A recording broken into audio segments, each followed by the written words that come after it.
सहनाववतु सहनौ भुनक्तु सह वीर्यं करवावहै तेजस्विनावधीतमस्तु मा विद्विषावहै। ॐ शान्ति शान्ति शान्तिः। हरिः ओं श्री गुरुभ्यो नमः। हरिः ओं। ఓం శ్రీమాత్రే నమః. మనము లాస్ట్ సెషన్లో ఐ థింక్ నిర్భవ భవనాశిని, నిర్వికల్ప నిరాబాధ నిర్భేద భేదనాశిని, నిర్నాశ వరకు చెప్పుకున్నాము. సో నిర్నాశ తర్వాత నెక్స్ట్ నామం వచ్చి మృత్యు మథని. దాంతో ఇవాళ మొదలు పెడదాం మనం. మృత్యు మథని అనేది 5 అక్షరాల నామము. నామంగా చెప్పుకుంటే శ్రీ మృత్యు మథన్యై నమః. ఓకే, ధాకి పొట్టలో చుక్కుంది కనుక ధ మథన్యై నమః. మృత్యుం మథనైతి యస్యా సా అంటే మథించటం అంటే అంతం చేయటం. ఓకే, మృత్యువుని అంతం చేసేది అని. సో భక్తులకి మృత్యువుని మథించేది అంటే మృత్యుని దూరం చేసేది లేదా మృత్యు భయాన్ని దూరం చేసేది. సో ఈ రెండు మీనింగ్గా చెప్పుకోవచ్చు. సో అది పరబ్రహ్మం అని మనం అన్నప్పుడు అది అమ్మవారు కావచ్చు, శివుడు కావచ్చు, విష్ణువు కావచ్చు, ఏ రూపంలో మనం ఆశ్రయించినా ఉపాసించినా ఆ రూపం అనేది అమృతత్వ రూపం. ఓకే, ఒక అవతారం అంటే ఓకే ఇప్పుడు అవతారం తీసుకున్న ఒక టైం ఫ్రేమ్ ఉంటుంది, అవతారం చాలించినప్పుడు టైం ఫ్రేమ్ ఉంటుంది.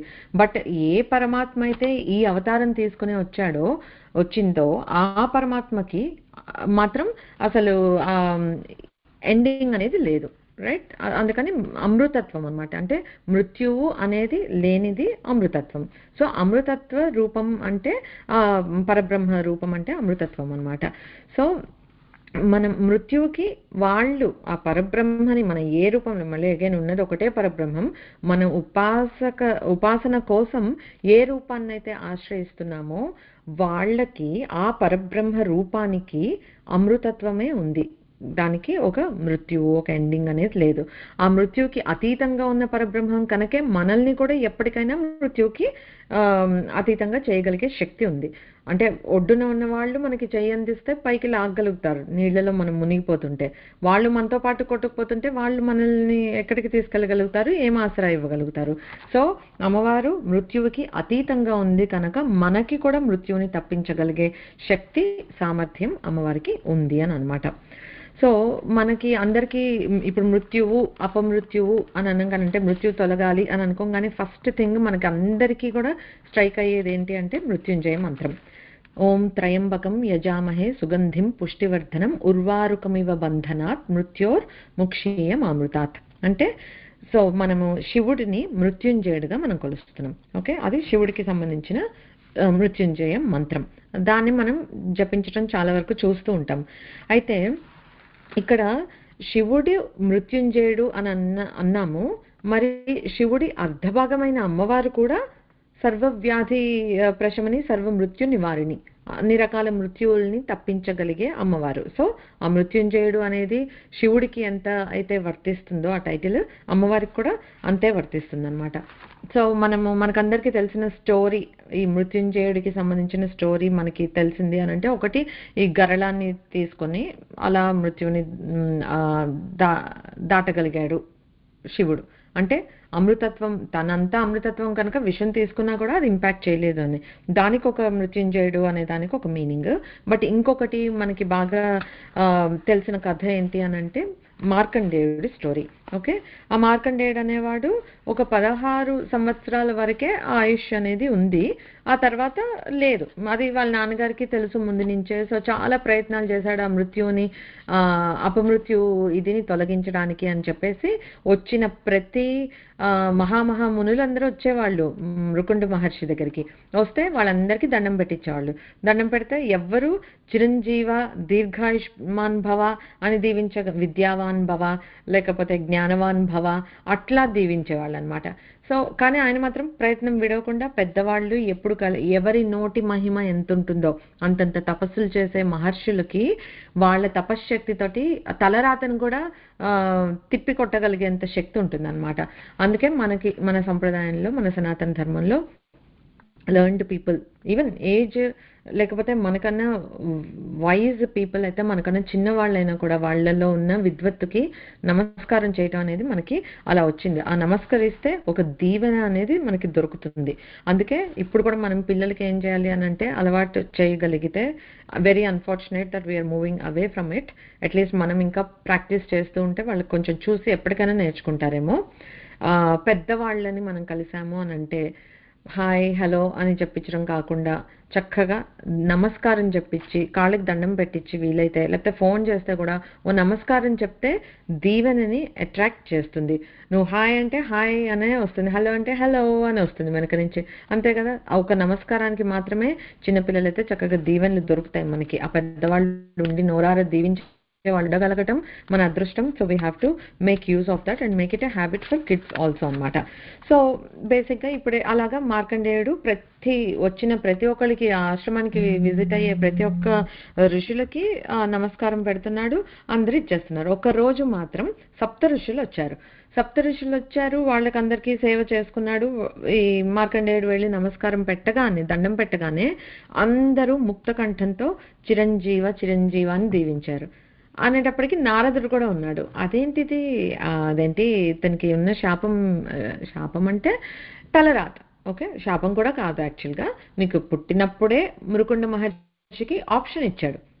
ఏమని, నీకు 16 ఏళ్ళు బ్రతికే మంచి జ్ఞానవంతుడైన పిల్లాడు కావాలా, లేకపోతే అల్లరి చిల్లరగా పెరిగి పాపాత్ముడై ఉండేవాడు, చిరకాలం ఉండేవాడు కావాలా అంటే ఆలోచించి, మనకి జ్ఞానమే అల్టిమేట్ రైట్, అలాంటి మహర్షి ఇంట్లో పుట్టిన పిల్లవాడు కనుక కోరిక కూడా అలాగే కోరుకున్నాడు అనమాట. నాకు తక్కువ ఏళ్ళు ఉన్నా పర్వాలేదు కానీ జ్ఞానము మంచి మార్గంలో ఉండే పిల్లాడు కావాలని. సో అలాగే పుట్టాడు కదా. వీళ్ళందరూ అలా దీవించేటప్పటికి మృకుండ మహర్షి చాలా హ్యాపీ ఫీల్ అయ్యాడు. సో ఈ సప్త ఋషులకు అర్థం కాలేదు. అంటే నారదుడు వెంటనే రిమైండ్ చేశాడు అనమాట, మీరు మర్చిపోయారేమో ఇతనికి 16 ఏళ్ళ ఆయుష్యం ఉంది, ఇప్పుడు 16వ పుట్టినరోజు కూడా వస్తోంది, త్వరలో అది నిజం అవ్వబోతోంది, ఈ సమయంలో మీరు అలా దీవిచ్చారు అని. సో వాళ్ళు వెళ్ళి బ్రహ్మకి చెప్పారు, మా నోటి నుండి ఒక మాట వచ్చింది అని అంటే అది సత్యం అయ్యేటట్టుగా చూసుకునే బాధ్యత నీదే, ఎందుకంటే మేం అసత్యం పలకం, మా నోటి నుంచి అది యథాలాపంగా అలా వచ్చింది అంటే అది భగవత్ వాక్యం అంతే, మాది కాదు అని అంటే సరే వాళ్ళు ఏం చెప్పారు అని చూసుకో అని చెప్పేసి బ్రహ్మదేవుడికి చెప్పి, ఈ మార్కండేయుడికి మాత్రం శివ పంచాక్షరాలని ఉపదేశించి నువ్వు ఇదే నామం జపం చేసుకుంటూ ఉండు, నీకేం కాదు అని చెప్తారు. అంతే నిబద్ధతతోటి, అంతే నమ్మకంతో మార్కండేయుడు చక్కగా కూర్చున్నాడు, ఒక సైకత లింగాన్ని చేసుకుని హాయిగా పూజ చేసుకుంటూ ఉన్నాడు. ఇంకొక ధ్యాస అనేది లేదనమాట. అది నా మృత్యుని పోగొట్టడానికి అది కూడా లేదు, చేసుకోమన్నారు నేను చేసుకుంటున్నాను, ఇందులో ఆనందం ఉంది అన్నట్లు. సో చివరికి అల్టిమేట్గా మనకి అందరికి కట్ చేస్తే ఆ స్టోరీ, శివుడు ప్రత్యక్షమయ్యాడు కదా యముడు వచ్చినప్పుడు. యముడిని కూడా అందరూ చూడలేరు, మార్కండేయుడు చూడగలిగాడంటేనే యముడికి అర్థమైంది, ఓకే ఇతని స్టాండర్డ్ కొంచెం పైన ఉంది అని, అంటే డిజర్వింగ్ క్యాండిడేట్ అనేది కొంచెం అర్థమైంది అనమాట. అయినా కూడా తన ధర్మం తను చేయాలి, యముడేం తప్పు చేయలేదు అక్కడ, తన ధర్మం తను చేయాలి కనుక టైం అయింది, ప్రాణాలు తీసుకోవాలి అని చెప్పి యమపాశాన్ని వదిలిపెట్టాడు అనమాట. ఆ యమపాశం వెళ్ళి వచ్చే లోపల మార్కండేయుడు శివలింగాన్ని గట్టిగా పట్టుకొని, మనకందరికీ తెలిసిందే, చాలా ఫేమస్, చంద్రశేఖరమాశ్రయే మమ కిం కరిష్యతి వయ్యమ, నేను చంద్రశేఖరుడిని ఆశ్రయించాను, యముడు నన్నేం చేస్తాడు అని చెప్పి అంత ధీమాతోటి ఉన్నాడనమాట. ఉంటే మరి భక్తులు ఎప్పుడైనా సరే అంత నమ్మకం దేవుడి మీద పెట్టుకుంటే ఆ నమ్మకాన్ని తప్పించడు దేవుడు. ఓకే, మనం అది గుర్తుపెట్టుకోవాలి. సో వచ్చాడు ఆ చంద్రశేఖరుడైన శివుడు, అర్ధనారీశ్వర రూపంలో వచ్చాడు. ఫస్ట్ రాగానే ముందు లెఫ్ట్ లెగ్ తోటి యముడిని తన్నాడు అని అంటారు. లెఫ్ట్ లెగ్ అని అంటే ఏంటి, వామభాగం అమ్మవారు అని చెప్తారు కదా అర్ధనారీశ్వర తత్వంలో. అంటే అమ్మ, అక్కడ నువ్వు శివుడు ప్రత్యక్షమైనట్లుగా ప్రత్యక్షం అయినా కూడా అమ్మగా వామభాగంలో ఉన్న శక్తి స్పందించి ఫస్ట్ ఆ కాలుతోటి యముడిని తన్ని ఆ మృత్యు భయాన్ని పోగొట్టింది. ఓకే, అది మృత్యు మథని అమ్మవారు ఏం చేస్తుందంటే, ఆ మృత్యు పట్ల నువ్వు భయపడకు, మేము వచ్చాం కదా నువ్వు ఇంకా భయపడుకునే అభయాన్ని అమ్మవారు ఇచ్చిందనమాట. సో అలా ఆ మృత్యుమథని అయిన అమ్మవారు స్వామి ఏం చేశారు, అక్కడ ఇంకా చిరంజీవిగా అనుగ్రహించారు మార్కండేయుడిని. చిరంజీవిగా అనుగ్రహించడం అని అంటే ఏంటి, కల్పాలు కల్పాలు జరిగిపోతున్నా కూడా, అంటే ఇవాల్టి రోజుకి ఇంకా మార్కండేయుడు చిరంజీవిగానే ఉన్నాడు. ఎన్ని కల్పాలు కళ్ళ ముందు చూసాడు. కల్పం అంటే క్యాల్కులేషన్ మనం విన్నాం కదా, అంతంత టైం స్పాన్ ని హీ విట్నెస్డ్ ఎవ్రీథింగ్. అంతా లయం అయిపోయిన తర్వాత అలాగ వటపత్రం మీద ఉన్న విష్ణుమూర్తి దర్శనం కూడా మార్కండేయుడికి అయిందనమాట. సో అలాగా మృత్యుమథని అంటే మృత్యువుని అలా తొలగించి అలాగా చిరంజీవత్వాన్ని అంటే అమృతత్వాన్ని ప్రసాదిస్తుంది అన్నమాట. సో అది మనము ఇప్పుడు ఈ మృత్యుంజయ మంత్రం చెప్పుకున్నాం. ఇప్పుడు త్రయంబకం యజామహే సుగంధిం పుష్టివర్ధన. ఎలాంటి వాళ్ళకి మనం యజం చేస్తున్నామంటే పూజిస్తున్నాము అని అంటే త్రయంబకం, 3 కళ్ళ గల శివుణ్ణి. సుగంధిం పుష్టివర్ధనం అంటే ఇప్పుడు మనము అపమృత్యువు తొలగటానికి అని అంటున్నాం, కానీ అసలు యాక్చువల్గా ఈ శ్లోకము ఏమని చెప్తోంది, ఈ దేహం ఉన్నంత కాలం పుష్టిగా ఆరోగ్యంగా ఉండేటట్టు చూడమని కోరుకుంటున్నాం. ఎందుకంటే మనం ఇలా నీరసంగా నిస్సత్తుగా ఒంట్లో బాలేకుండా ఎన్నేళ్ళు బ్రతికి ఎవరికి కావాలి అలాంటి లైఫ్? ఎంతకాలం బ్రతికినా చక్కగా ఆరోగ్యంగా ఉండాలి మనం కదా. సో పుష్టివర్ధనం, మన దేహంలో పుష్టిని పెంచేటటువంటి ఇది అడుగుతున్నాము. తర్వాత నిజంగా ఈ దేహం చాలించాల్సిన ఒక టైం వస్తుంది, and we all know that it is bound to happen some day. So మనం అప్పుడు ఏం అడుగుతున్నాము అని అంటే ఉర్వారుకమివ బంధనాత్, అంటే ఈ సంసార బంధనాల నుండి బాగా పండిన దోసపండు తీగ నుండి ఇలా అంటే వచ్చేస్తుంది. అది ఇనఫ్ రైప్ అయిపోయినప్పుడు అసలు ఇలా మనం పట్టి దాన్ని ఇచ్చేసి లేకపోతే సిజర్స్తో కట్ చేసి అంత కష్టపడి తీయక్కర్లే, ఇలా అంటే చాలు అలా వచ్చేస్తుంది అనమాట. అది బాగా పండిన దోసపండు లత ఆ క్రీపర్ నుండి ఎంత ఈజీగా విడివడిపోతుందో అలాగా నా ప్రాణం కూడా నిష్క్రమణ అనేది ఏదో ఒక రోజు జరగాల్సిందే, కానీ అప్పుడు నా ప్రాణాన్ని అంతే ఈజీగా నిష్క్రమించేటట్లుగా చూడు తండ్రి అని మనం కోరుకుంటున్నాం. సో మన ఎగ్జిట్ బాగుండాలి, మనం ఉన్నంతకాలం మనం బాగుండాలి, ఈ రెండు మనం కోరుకుంటుంటే now it is up to us to decide. ఎవరికన్నా ఒంట్లో బాలేక మంచాన పడి ఏదో అయినప్పుడు చేయాల్సిందా ఈ మృత్యుంజయ మంత్రం అనేది, లేకపోతే మనం బ్రతికున్నంత కాలం చేసుకోవాల్సిందా? These are the things we need to think. అందరూ అంటే నిజమే, అపాయం ఉన్నప్పుడు ప్రత్యేకించి చేయటం కరెక్టే, కానీ ఇది మనం రోజు కదా చేసుకోవాల్సింది. మృత్యు ఎప్పుడు వస్తుంది చెప్పొస్తుందా మనకి? ఎప్పుడైనా రావచ్చు. సో మనం ఇప్పటి నుంచి అడిగితే అప్పుడు నిజంగా ఆ టైం వచ్చినప్పటికీ అలా చూడగలుగుతాడనమాట. సో అదేదో మృత్యుముఖాన ఉన్నప్పుడు చేసుకునేది కాదు మృత్యుంజయ మంత్రం. నా దృష్టిలో ప్రతిరోజు మనం చేసుకోవాలి, ప్రతిరోజు మనం అడగాలి. ఏమి అనంటే ఉన్నంతకాలం హాయిగా ఉండని, పోయేటప్పుడు జాగ్రత్తగా పోని అని అనమాట. అనాయాసైన మరణం వినా దైన్యేన జీవనం, అంటే మరణం ఈజీగా ఉండాలి, అలానే బ్రతికినంత కాలం కూడా చక్కగా దైన్యం లేకుండా హాయిగా ఉండాలి, అది మనం కోరుకోవాల్సిందనమాట. సో అది మృత్యుంజయ మంత్రం. ఇంకొకటి మనం మృత్యుంజయం అనగానే మళ్ళీ వెంటనే గుర్తొచ్చేది నృసింహ మంత్రం. ఉగ్రం వీరం మహావిష్ణుం జ్వలంతం సర్వతోముఖం నృసింహం భీషణం భద్రం మృత్యుర్ నమామ్యహం, అంటే మృత్యువుకే మృత్యు అయినటువంటి నృసింహస్వామికి మనం ఇక్కడ దండం పెట్టుకుంటున్నాం అనమాట. ఇక్కడ ఏమంటున్నాం మనం? భీషణం భద్రం అంటున్నాం. భీషణం అంటే చాలా భయంకరంగా ఉంటాడు, భద్రం మళ్ళీ కాంట్రరీ, చాలా మనకి భద్రాన్ని అంటే ఒక తసల్లి లైఫ్లో మనకి ఏమీ కాదు అనే ఒక ధైర్యాన్ని ఇవ్వగలిగే అంత ఇదిగా చూసుకుంటాడనమాట. సో భీషణం దేనికి? అసురులకి. మన పట్ల ఎవరైనా ఏదైనా చేయాలి అని అనుకుంటే, లేకపోతే ఏదైనా దుష్ట శక్తులు ఉంటే వాటికి ఇదే మృత్యు అని అంటే మృత్యువుకి మృత్యులాగా అంత భీకరంగా కనిపించేది ఆ నరసింహస్వామి. మళ్ళీ మనకి అమృతత్వాన్ని ఇచ్చి ఆ విధంగా మృత్యువుకి చెక్ పెట్టగలిగే భద్రాన్ని ఇచ్చే వాడు కూడా నరసింహస్వామి అనమాట. సో మనకి ఇవన్నీ ఇప్పుడు ఇందాకటి త్రయంబకం యజామహే కానీ, ఈ ఉగ్రం వీరం మహావిష్ణువు కానీ, ఇవి మనం రోజు చేసుకోవాలి, మృత్యు ముఖాన ఉన్నప్పుడు కాదు. అలా చేసుకోవటం వల్ల మనకి ఏమవుతుంది అని అంటే, ఒకటి సరే ఈ మరణం టైంలో మనకి ఈజీగా ఉండాలి ఎగ్జిట్ అనేది, అదొకటి. కాకపోతే రెండు ఏంటనంటే ఈ భౌతిక మరణం, ఈ ఒక బాడీ తీసుకోవటము మళ్ళీ మరణించటం అనే ఈ సైకిల్ని శాశ్వతంగా కట్ చేసేస్తారనమాట. మనల్ని మళ్ళీ మళ్ళీ ఈ మృత్యు బారిన పడాల్సిన అవసరం లేకుండా చేయగలుగుతారు అన్నమాట. అంటే మోక్షాన్ని, అమృతత్వాన్ని ఇవ్వగలిగే శక్తి ఈ శ్లోకాల్లో ఉన్నప్పుడు మనం వీటిని రోజు పారాయణ చేసుకోవాలా, లేకపోతే ఏదో అపాయం వచ్చినప్పుడే చేసుకోవాలా అనేది అది మనకే అన్నమాట.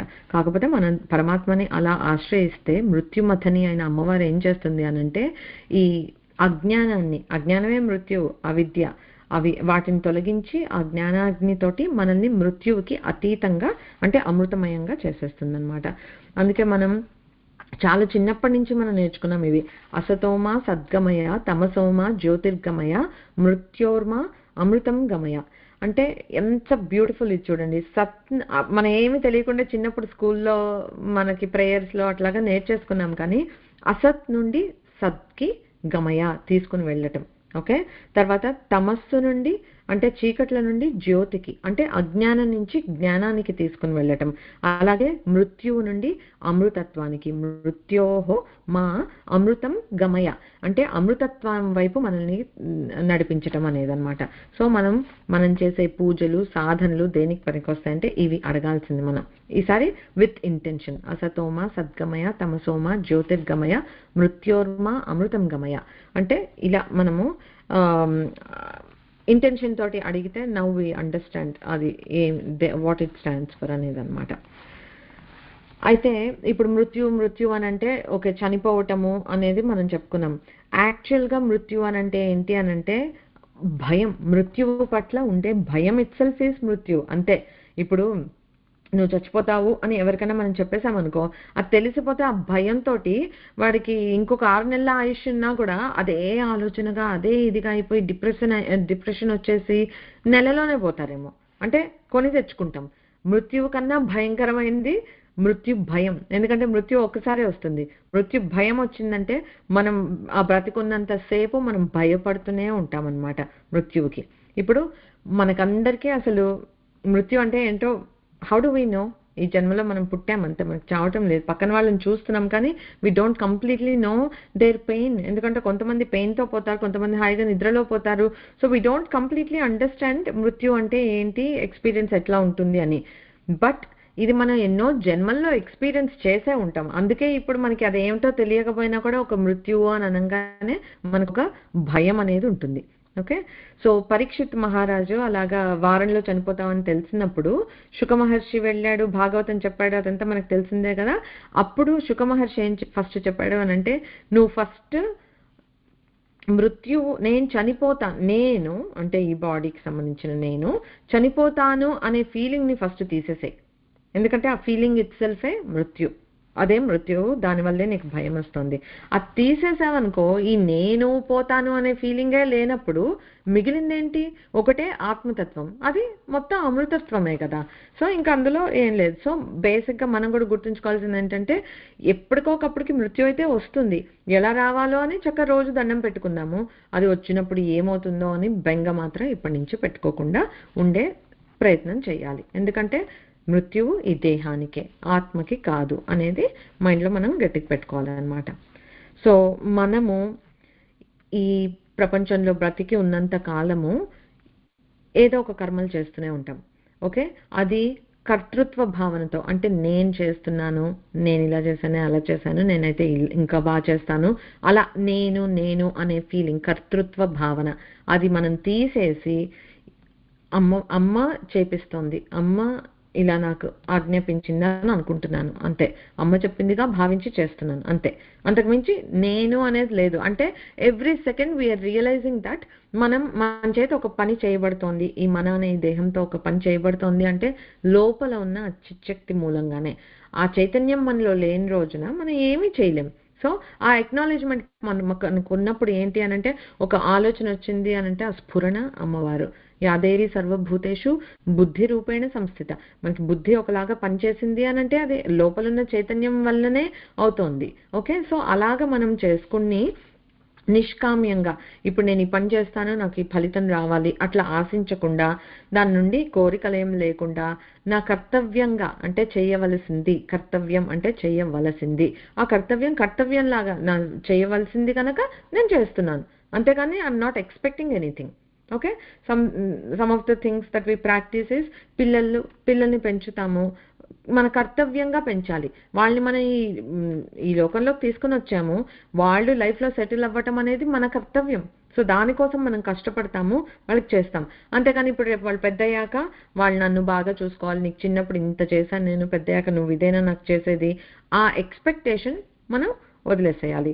నిజంగా మనకి అలా రాసి పెట్టుంది ఆ సౌఖ్యాన్ని పొందేది పిల్లల దగ్గర నుంచి అంటే, well it will turn out to be like that. Enjoy చేద్దాం ఫ్రూట్స్ ఆఫ్ యువర్ యాక్షన్. అది కూడా అమ్మ ప్రసాదమే.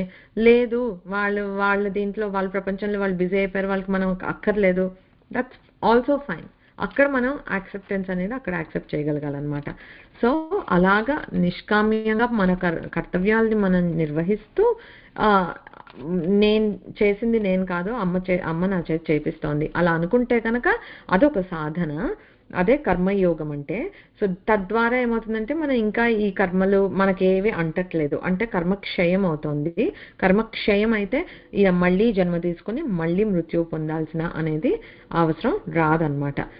ఎందుకంటే అల్టిమేట్గా మనకి ఈ మృత్యువు ఇంకా రాకూడదు అని అంటే మనం అద్వైత జ్ఞానం ఏదైతే ఉందో అది సంపాదించాలి. అలా బ్రహ్మ జ్ఞానం పొందిన వాళ్ళు బ్రహ్మవిద్ బ్రహ్మైవ భవతి. అంటే ఆ బ్రహ్మజ్ఞానం ఏంటి, అద్వైతం అనేది నాకు అర్థమైపోయాక, ఇంకా అద్వైతం అర్థమయ్యాక నేను దేవుడు ఎలా డిఫరెంట్ అవుతాము, మనమందరం ఆ పరమాత్మనే అనేది మనకి అనుభవానికి వస్తుంది. వచ్చిన క్షణం ఇంకా అసలు మృత్యు ఏముంది, మృత్యుమథని. ఆ విధంగా అంటే జ్ఞానాన్ని ఇచ్చి కూడా మృత్యుని తీసేస్తుంది, మృత్యు భయాన్ని తీసేస్తుంది అనమాట. సో అలాగా మనకి ఈ this is a very long journey, very tough journey. అందులో మైల్ స్టోన్స్ ఏంటి, మార్కర్స్ ఏంటి చెప్పగలిగేది గురువులు ఉన్నారు మనకి. అనుక్షణం అందుబాటులో ఉండొచ్చు, ఉండకపోవచ్చు. మనం పెట్టుకోవాల్సింది అమ్మ మీద బ్లైండ్ ఫెయిత్ అన్నమాట. అమ్మ నేను నిన్ను నమ్ముతున్నాను, నా చేతనైనంత సాధన నేను చేస్తున్నాను, తప్పిస్తున్నాను. తపస్సు అంటే వేరే ఏం లేదు, 24 గంటలు మనకి అదే ఆలోచన, ఆ అమ్మకి సంబంధించిన జ్ఞానాన్ని నేను పెంచుకోవాలి అని ఆ తపస్సు, ఆ తపన, సాధన అవన్నీ ఉన్నాయి అని అంటే వాటన్నిటికీ మనకు వచ్చే ఫలితం ఏంటి అంటే అమ్మ దయ. సో అమ్మ దయ, వీటన్నిటి మీద అమ్మ దయ యాడ్ అయినప్పుడు మాత్రమే మనకు ఆ జ్ఞానం సిద్ధిస్తుంది. ఆ మృత్యువు భయం పోతుంది, మళ్ళీ మృత్యువుని చవి చూడాల్సిన అవసరం కూడా పోతుంది అనమాట.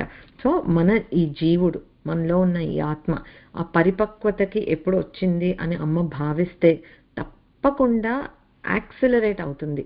స్పిరిచువల్ గ్రోత్ ఇట్స్ నాట్ అంటే measurable in the sense that like అందరికీ ఇన్ని మైల్స్ జర్నీ చేస్తేనే ఇక్కడికి వస్తుంది అని ఉందనుకో. ఫర్ ఎగ్జాంపుల్ అలా ఉంది అని అంటే ఈ పాతకి అంత దూరం ఉంది, కొంతమందికి నడిచి వెళ్తారు, కొంతమంది బైక్ మీద వెళ్తారు, కొంతమంది కార్లో వెళ్తారు, కొంతమంది హెలికాప్టర్లో వెళ్తారు, ఫ్లై చేస్తారు.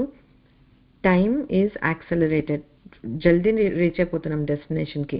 సో అది దానికి ఏంటి అని అంటే affordability. That is what I look at as దయ, అమ్మవారి అనుగ్రహం అనమాట. అనుగ్రహం ఉంటే నడుచుకుంటూ వెళ్తాం, లేకపోతే పాక్కుంటూ డేక్కుంటూ అయినా ముందుకు వెళ్ళాలి అని కోరుకోవాలి మనం. బట్ అల్టిమేట్గా she can just like make you capable of flying. So accelerate చేయగలిగే ఇది ఉంది అమ్మవారికి. సో అది అమ్మ నుంచి మనం కోరుకోవాల్సింది అనమాట. సో మృత్యు మథని అయిన అమ్మవారు ఏంటంటే మన జీవుడు ఆ కరెక్ట్ పరిపక్వతకి వచ్చినప్పుడు మృత్యు మనకి తప్పించి మోక్షాన్ని ప్రసాదించగలుగుతుంది కనుక మృత్యు మథని అనమాట. నెక్స్ట్ నామం వచ్చి నిష్క్రియ. 3 అక్షరాల నామము శ్రీ నిష్క్రియాయై నమః. మనకి అందరికీ ఇన్ జనరల్ విహిత కర్మలు, నిషిద్ధ కర్మలు అని 2 రకాల కర్మలు ఉంటాయి. అమ్మవారికి అలాంటి కర్మలు ఏవీ లేవు కనుక అమ్మ నిష్క్రియ. అలాంటి క్రియలు ఏవి లేవు కనుక చేయరు. మనకి ఏంటి అనంటే అంటే ఒక ధార్మికమైన లైఫ్ లీడ్ చేయడం కోసం కొన్ని ఎలా ఉంటాయంటే విహిత కర్మలు అంటే అవి మనకి విధించబడ్డాయి. Okay, you are suppose to be following those. Suppose to be ఎంత ఫాలో అవుతున్నాం లేదా, బేసిక్ సింపుల్ ఎగ్జాంపుల్స్ చెప్పాలంటే సూర్యోదయానికి పూర్వమే లేవటము, స్నానాదులు ముగించుకోవటము, దీపారాధన చేయటము, రోజు దేవుడికి పూజ చేయటము, అలాంటివి ఇది విహిత కర్మలు. అవి అందరు మానవులందరికీ విధించబడిన కర్మలే అన్నమాట. అవి మనం ఎన్ని చేస్తున్నామో ఎన్ని చేయట్లేదు, but it's a rule set to follow. Similarly నిషిద్ధ కర్మలని ఉంటాయి కొన్ని, అవి చెయ్యొద్దు అని కూడా చెప్పారు మనకి శాస్త్రాల్లో. మద్యపానం వద్దు, ధూమపానం వద్దు, లేకపోతే అబద్ధాలు ఆడద్దు, ఇంకొకళ్ళని మోసం చేయొద్దు, లాంటివి నిషిద్ధం అనమాట. ఇలాంటివి చెయ్యొద్దు అని చెప్పారు. ఇవి కొన్ని చెయ్యి అన్నారు. సో మనం చేయాల్సినవి చేస్తూ చేయకూడనివి చేయకుండా ఉంటే మనం ధార్మికంగా జీవిస్తున్నట్టే లెక్క. బట్ ఇప్పుడు కలియుగంలో మెజారిటీ ఆఫ్ ద పీపుల్ ఎలా ఉన్నాము అని అంటే ఈ విహిత కర్మలన్నింటినీ చేయకుండా నిషిద్ధ కర్మల్ని ఎక్కువగా చేస్తున్నాం. That shows where we're heading అనమాట. బట్ మనకందరికీ అలాగా ఒక రూల్ సెట్ చేసి పెట్టేశారు, ఇవి కర్మలు మనం చెయ్యాలి అని. మనం చూస్తే కపుల్ ఆఫ్ జనరేషన్స్ బ్యాక్ వరకు కూడా బాగానే ఫాలో అయ్యారు. పోన్ ఇంకా వర్సనే అవుతూ ఉంటుంది అనమాట. సో ఈ do this, do not do this లాగా ఒక చిన్న మాన్యువల్ లాగా ఇచ్చేసారు మనకి, ఎలా బ్రతకాలి, ఇవి చేయండి ఇవి చేయొద్దు, ఒక చిన్న చెక్ లిస్ట్ లాగా ఇచ్చారు. ఓకే, అలాగే ఒక్కొక్క రిలేషన్లో ఉంటాము. ఈ రిలేషన్లో దీస్ ఆర్ ద ఎక్స్పెక్టేషన్స్, ఇట్లా ఉండాలి. ఇప్పుడు కోడలుగా ఉంటే నా బాధ్యతలు ఇవి, కూతురుగా ఉంటే నీ బాధ్యతలు ఇవి, కొడుకుగా ఉంటే ఇవి, అలా ప్రతి రిలేషన్కి కూడా ఇవి చేయాలి ఇవి చేయకూడదు లాంటివన్నీ మనకి చాలా చెప్పారు. అంటే ఒక మనందరం ఈ సనాతన ధర్మానికి అనుగుణంగా బ్రతకాలి అనే ఉద్దేశంతో ఇట్లాంటి రూల్స్ మనకి చాలా పెట్టున్నారు. ఇప్పుడు మనం క్వశ్చన్ చేస్తూ ఉంటాం అట్లాంటి రూల్స్ అన్ని. బట్ అలాగా ఇవి చెయ్యాలి అది చెయ్యొద్దు అనే లాంటి రూల్స్ అంటే అమ్మవారికి అలాంటివి ఏమీ లేవు. అమ్మ ఏం చేయదు అలాంటివి, కనుక నిష్క్రియ అయిందనమాట. సో విహితమా నిషిద్ధమా అనేవి తీసి పక్కన పెడితే మెజారిటీ ఆఫ్ ద కర్మలు ఆర్ క్రియలు దట్ వీ డూ, అవన్నీ ఎందుకు చేస్తాము? మనకేదో లేనిది మనం సంపాదించడానికో, లేకపోతే ఉన్నది జాగ్రత్త చేసుకుని కాపాడుకోవడానికి. యూజువలీ అంతే కదా, ఉద్యోగం రాలేదు, రానంత వరకు ఉద్యోగం కోసం ప్రయత్నం, తీరా ఉద్యోగం వచ్చిన తర్వాత మళ్ళీ అందులో ప్రమోషను, లేకపోతే సమ్ రికగ్నిషను, సమ్ విజిబిలిటీ, దేనికోసమో ప్రయత్నము. అలాగా ఎనీథింగ్ లైక్ పెళ్లి కోసం ప్రయత్నం, పెళ్ళైన తర్వాత పిల్లలైన తర్వాత ఇంకోటి, అలాగా మనకి ఆ చేసుకునే ప్రయత్నాలు మనము అంటే మన కర్మలు నెవర్ ఎండింగ్ అనమాట. ఒకటి తర్వాత ఒకటి మనకి ఎలా గోల్స్, కామాలు, కోరికలు వస్తూ ఉంటాయి, వాటికి తగ్గట్టు మనం పనులు చేస్తూనే ఉంటాయి అనమాట. So it's applicable to any scenario in our life, తెలిసిందే మనకి. అయితే అన్నీ అమ్మ నుండే వచ్చి అమ్మలోనే ఉండి అమ్మలో మళ్ళీ లయం అయిపోతున్నాయి. సృష్టి స్థితి లయలు మొత్తం అమ్మలో నుండే వచ్చింది. విశ్వం అంతా వ్యాపించింది అమ్మవారే. ఇంకా అలాంటి అమ్మకి వేరే సంపాదించడానికి ఏముంటుంది, కాపాడుకోవడానికి ఏముంటుంది? She is in everything is in her. ఇంకా అందులో కాపాడుకోవడానికి ఏమీ లేదు. సో మనలాగా ఇలాంటి క్రియలన్నీ చేయాల్సిన అవసరం అమ్మవారికి లేదు అన్నమాట. ఇంకొక విధంగా చూస్తే మనం ఏ పనులు చేసినా సుఖప్రాప్తికి దుఃఖ నిర్మూలనకి, అంతే కదా. సుఖం కావాలి మనకి, అందుకోసం కష్టపడతాం. దుఃఖాన్ని అవాయిడ్ చేయటానికి కూడా కష్టపడుతూ ఉంటాం, రకరకాల పనులు చేస్తూ ఉంటాం. అయితే ఈ సుఖము దుఃఖము నిజమే మనం చేస్తున్నాము. దేనికి సుఖం దుఃఖము? ఆత్మతత్వానికి ఏమీ లేవు. ఈ శరీరానికి సుఖం. మనం సుఖంగా ఉంది అంటే ఈ శరీరానికి సుఖంగా ఉంది. ఆత్మకి ఎప్పుడు సుఖం ఉంటుంది? ఆ పరమాత్మతోటి మనం కనెక్ట్ అయినప్పుడు అప్పుడు అది సుఖము ఆనందము అంటే అదనమాట. బట్ మనమేమి ఇప్పుడు సుఖంగా ఉంది దుఃఖంగా ఉంది అని అంటే మనం ఈ శరీరానికి మనస్సుకి సంబంధించిన వాటిని బట్టి మాట్లాడుతున్నాం. అశరీరం వా వసంతం ప్రియా ప్రియే న స్పృశతః అంటే ప్రియము అప్రియము అలాంటివి ఏమీ లేవు అమ్మవారికి. అసలు శరీరమే లేదు. ఓకే, అశరీరం, నిరాకార కదా అమ్మవారు. సో ఆ నిరాకార అయిన అమ్మవారికి శరీరమే లేనప్పుడు ఇంకా దానికోసం ఈ సుఖం ఇది చేస్తే సుఖం ఇది చేస్తే దుఃఖము అనేటట్లుగా ఇంకేముంటుంది? సో ఈ నిరాకార నిర్గుణ పరబ్రహ్మ స్వరూపం ఏదైతే ఉందో ఆ అమ్మవారికి శరీరం అనేదే లేదు. సో సుఖ దుఃఖాల కోసం ఏదో చేయటం అనేది లేకపోతే అవాయిడ్ చేయటం, దుఃఖం అవాయిడ్ చేయటం కోసం అనే ప్రసక్తి అమ్మవారికి లేదు. కనుక దానికోసం కూడా అమ్మవారు ఏ క్రియలు చేయదు. Whereas we live by doing some things అన్నమాట. అందుకే అమ్మ నిష్క్రియ అయిందనమాట. ఇంకొకటి చెప్తారు ఉపనిషత్తు వాక్యం ఏంటంటే, యథా సన్నిధి మాత్రేణ గంధ క్షోభాయ జాయతే మనసో సోపకర్తృత్వాత్ తథాసౌ పరమేశ్వర. అంటే అమ్మవారు పంచకృత్య పరాయణ. అంటే ఏంటి? సృష్టి, స్థితి, లయ, తిరోధాన, అనుగ్రహం అనే పంచకృత్యాలని అమ్మ చేస్తోంది అని అన్నాం మనం. లలితా సహస్రనామంలోనే ఒక నామం పంచకృత్య పరాయణ. అంటే మరి ఈ పంచకృత్యాలు అమ్మ చేస్తున్నట్లే కదా, 5 పనులు చేస్తుంది అన్నదే కదా మీనింగ్. మరి ఇక్కడ నిష్క్రియ అంటున్నాం కదా, సో అది ఎట్లాగా అంటే దానికి ఆన్సర్ అన్నమాట ఇక్కడ ఈ చెప్పిన ఈ శ్లోకం. యథా సన్నిధి మాత్రేణ గంధః. అంటే ఫర్ ఎగ్జాంపుల్ ఇప్పుడు మనం కూర్చున్నాం, ఓకే, పైకి వెళ్ళాం, పూజ గదిలో కూర్చున్నాము, కళ్ళు మూసుకున్నాం, ధ్యానం చేస్తున్నాం. ధ్యానం చేస్తుంటే పక్కన ఎవరో కిచెన్లో వంట చేస్తుంటే మనం కిచెన్లో లేము, వాళ్ళు వంట చేస్తున్న పదార్థం మన ముందు లేదు, కానీ అక్కడ ఇట్లా ఒక పోపేయంగానే ఒక మంచి వాసన వచ్చింది మనకి. ఆ గంధం మనల్ని తాకగానే ధ్యానాన్ని కనుక కూర్చున్నాం, లేకపోతే పూజ కనుక కూర్చున్నామో మన మనసు ఇమ్మీడియట్గా ఏమవుతుంది, పదార్థం మన కళ్ళ ముందు లేదు వస్తువు అయినా కూడా, ఓ ఎంత మంచి వాసన వస్తుంది, పోపు ఇది నెయ్యి పోపు వేసినట్లుగా ఉంది, మంచి మెంతి పొడి ఘుమఘుమలాడుతున్నట్లుగా ఉంది. అలాగా మనసు వెంటనే డిస్ట్రాక్ట్ అయిపోయింది. ఎలా అయింది? గంధం మాత్రం చేత. యాక్చువల్ వస్తువు అసలు మన ముందు లేదు, వాళ్ళు ఏం చేస్తారో మనకు తెలియదు. ఇవన్నీ ఆ వాసన రాగానే మన ఊహలు చెదిరిపోయింది, మన నిలకడ అనేది చెదిరిపోయి జస్ట్ ఆ గంధం మాత్రం తోటి అనమాట. సో ఇప్పుడు ఏంటంటే అలాగా ఈ డిస్ట్రాక్ట్ అయిపోయి ఒక రకమైన మనకి యథా సన్నిధి మాత్రమే గంధ క్షోభాయ జాయతే, ఒక క్షోభం, ఒక డిస్ట్రప్షన్ అయిపోయింది, మనకి చెల్లించిపోయామన్నమాట మనం. అలాగా మన మనస్సు అలాగైపోయింది. అలాగా ఏమంటున్నారంటే ఇక్కడ పరమేశ్వరుడికి he doesn't have to be there or do anything, the mere existence itself. ఎలా అయితే ఇక్కడ ఈ వాసన అనేది రావటం వల్ల మనకి డిస్ట్రాక్ట్ అయి మన మనసు పరిపరి విధాలుగా పోయిందో, సిమిలర్లీ అలాగే ఫిజికల్ యాక్షన్ అనేది అవసరం లేదు, జస్ట్ ఆ సంకల్పం చేత, ఇప్పుడు ఆ సంకల్పం చేతనే ఈ 5 కార్యాలు అమ్మవారు చేసేస్తోంది కనుక she's physically not doing any క్రియలు అని అంటారనమాట. దీన్ని కొంచెం బెటర్గా అండర్స్టాండ్ చేసుకోవడానికి ఎగ్జాంపుల్ ఏంటి అని అంటే, మనకందరికీ బాగా తెలిసింది, ఎవ్రీ డే సన్ రైజ్ అవ్వగానే మనం లేస్తాం, అందరం లేస్తాం, లేచి మన డైలీ మన కాలకృత్యాలని తీర్చుకుంటాము, మనం రెడీ అయిపోతాము, గబగబా వర్క్కి వెళ్ళిపోతాము, అన్నీ చూసుకుని వస్తాం. జంతువులు, పక్షులు అన్నీ సూర్యోదయం అవుతూనే పొద్దునే లేస్తాయి, ఆహారానికి వెతుక్కుంటూ వెళ్ళిపోతాయి, పిల్లల్ని వదిలిపెట్టుకొని వెళ్ళి ఆహారాన్ని సంపాదించుకొని మళ్ళీ సాయంత్రానికి ఏ గూటి పక్షి ఆ గూటికి అన్నట్లుగా మనం కూడా మన పనులన్నీ ముగించుకొని సాయంత్రం చీకటి అవుతూ ఉండే టైంకి మళ్ళీ ఇంటికి చేరుకుంటాము. పక్షులు అలాగే చేరుకుంటాయి. ఈ పువ్వులు కూడా పొద్దున్న చక్క సూర్యుడు రశ్మి రాగానే ఇలా వికసిస్తాయి, మళ్ళీ సూర్యుడు అస్తమించే టైంకి ఇలా ముడుచుకుపోతాయి అన్నమాట. సో అలాగా ఒక స్కెడ్యూల్ ఫాలో అవుతున్నాం మన అందరము, ఓకే.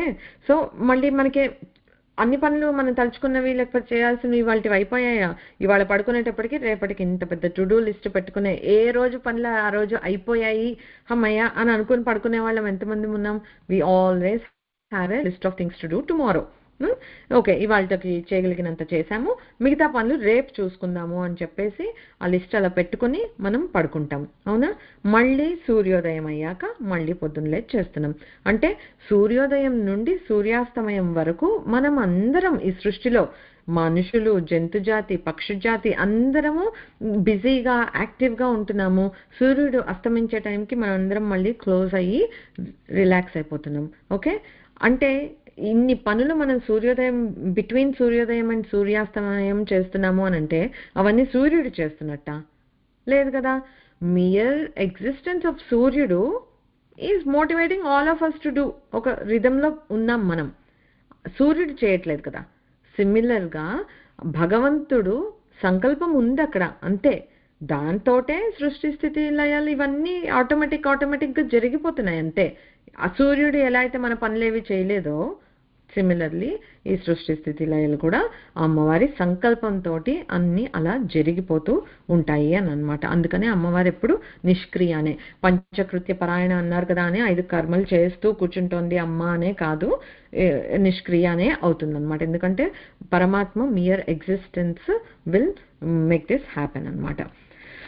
సో అది సో అందుకని మనం గుర్తుంచుకోవాల్సింది ఏంటనంటే సంకల్ప మాత్రంగా అమ్మ ఇన్ని కార్యాలు చేస్తుంది, ఎన్నో చేస్తుంది. అవన్నీ కర్మల కింద కౌంట్ కావు అమ్మకి, ఎందుకంటే సంకల్పంగా చేస్తుంది. Physically she is not acting on that. So అమ్మవారు నిష్క్రియ. నెక్స్ట్ నామం వచ్చి నిష్పరిగ్రహ. ఇది మళ్ళీ 5 అక్షరాల నామము. శ్రీ నిష్పరిగ్రహాయై నమః. నిర్గత పరిగ్రహ యస్యాహ సా. అంటే పరిగ్రహం అంటే ఏంటో చూద్దాం. పరిగ్రహం లేనిదే అమ్మవారు. What is పరిగ్రహం? పరిగ్రహం అంటే ఏంటి అని అంటే బాగా గ్రహించటం. గ్రహించటం అంటే తీసుకోవటం, స్వీకరించటం, బాగా తీసుకోవటం మంచిగా. ఓకే, అది పరిగ్రహం. మనకందరికీ చాలా బాగా చేతైందనమాట. మనం ఎన్నో వస్తువులు ఎంతో మంది దగ్గర నుంచి ఎన్నోసార్లు స్వీకరిస్తూనే ఉంటాం. అనుభవాలు, వస్తువులు అన్నీ తీసుకుంటూ ఉంటాం కదా. We're never content. If we're content we wouldn't be taking any more. But మనకి ఆ కమి ఎప్పటికీ ఉంటుంది అనుకుంటాను. సో మనం అలా తీసుకుంటూ ఉంటాం. తృప్తి అనేది మనకి ఎప్పుడూ లేదు. అమ్మవారు నిత్య తృప్త. సో అమ్మవారికి అసలు అక్కడ ఇంకొకళ్ళ నుంచి తీసుకోవాల్సిన అవసరం ఏముంది? అంతే కదా. మనం ఎప్పుడు తీసుకుంటాము అని అంటే ఇద్దరు మనకి లోభము, ఆశ అవన్నీ ఎక్స్ట్రా ఉంటే, గ్రీడీనెస్ ఉంటే అదొకటి. లేదు అని అంటే మనకేదో కమి ఉంటే మనం తీసుకుంటున్నాం. అమ్మవారికి అలాంటిది ఏమీ లేదు కనుక అమ్మ నిష్పరిగ్రహ అన్నమాట. సో పరిగ్రహ అంటే పట్టుకోవటము, లేకపోతే ధనము, అలంకారము, కానుకలు, భార్య, పరిజనాలు, పరివారము, ఇవన్నీ మల్టిపుల్ మీనింగ్స్ అన్నమాట. సో ఇట్లా ఇవన్నీ చూసుకుంటే ఏంటి, ఇవన్నీ the tie back to one single word ఏంటంటే సంసార బంధనాలు. అంతే కదా. ఇప్పుడు ఇంతమంది నాకు పరివారం ఉంది, ఇంతమంది పరిజనులు ఉన్నారు నా దగ్గర, లేకపోతే ఇన్ని భార్య భర్త అనే బంధాలు ఉన్నాయి అంటే ultimately these are all boiling down to సంసార బంధనాలు అనే వర్డ్ అనమాట. సో అలాంటి సంసార బంధనాలు మనకి ఉన్నాయి. ఓకే, ఈ ఒక దేహాన్ని తీసుకున్నాం కనుక మన పరిధిలో మనకి ఇలాంటి సంసార బంధనాలు ప్రతి ఒక్కళ్ళకి చాలా ఉన్నాయి. ఓకే, అలాంటివి అమ్మవారికి ఏమీ లేవు కనుక అమ్మ నిష్పరిగ్రహ.